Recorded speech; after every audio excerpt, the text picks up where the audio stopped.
Hi everyone, myself Apurv Deshmukh, coached by Pranav sir. First of all, happy GuruPornima to all the teachers and let us begin. In this video, we are going to look at some brilliant miniatures. So let us start. In the first game, we have a so-called Owen's defense where black is ready to give up the center and acquire a strong bishop diagonal. Here, white plays bishop d3, giving up on the guard of g2, and black thinks he can exploit it by playing f5 because after white takes the pawn, he can take on g2 and win the rook, but he is wrong. We play queen h5 check, forcing the pawn to push forward, and we take on that pawn because if he takes the rook, pawn takes h7 is just a checkmate. And if he tries to attack the queen first and then take on the rook, he is still wrong because after that we sacrifice our queen and win the game. After pawn takes h7, knight takes queen, forcing the knight to take it, and then bishop g6, checkmate. This is a nice called foolish mate.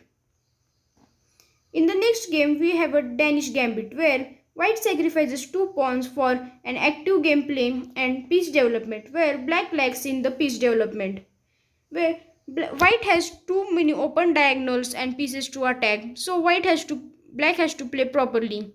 Here he thinks that he can attack the knight and destruct the white's king's pawns, but he is wrong because if white plays something like h3, he can take the knight and wide open the king, and this is dangerous for white. So here instead we sacrifice our queen by taking the knight, and if he takes the queen, we have checkmate in 2. Bishop takes f7, king e7 and knight d5.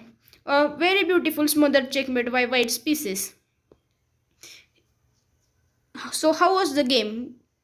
In the last game, we have the Budapest gambit where black sacrifices his center pawn to destruct white's center and isolate his pawn to gain them back. But here white plays a blunderous move called h3. Here there is a best sequence for black to win the game.